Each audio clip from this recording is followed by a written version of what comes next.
Today I'm making pumpkin dessert, a favorite for the autumn and winter months, and this one is served with tahini and walnuts.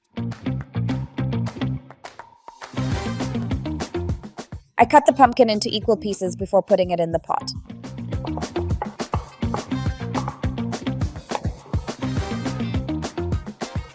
I place the sliced pumpkins into the pot.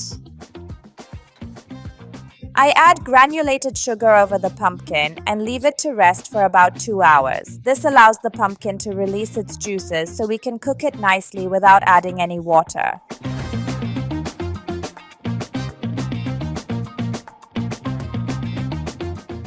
I sprinkle plenty of granulated sugar over each piece.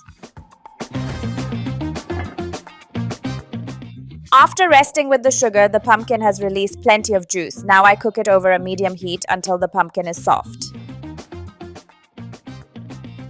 The pumpkin has softened beautifully.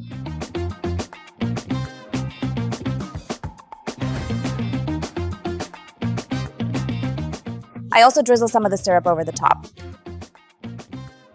I bake it in a preheated oven at 200 degrees for 15 until the tops are lightly browned.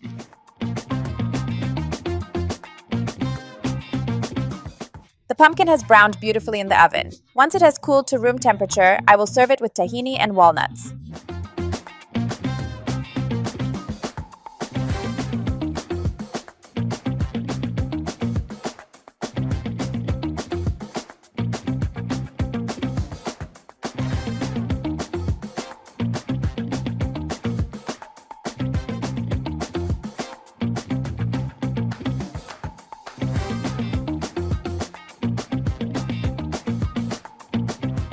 Be sure to try this pumpkin recipe, beautifully browned, soft, and with a perfect balance of sweetness. Enjoy!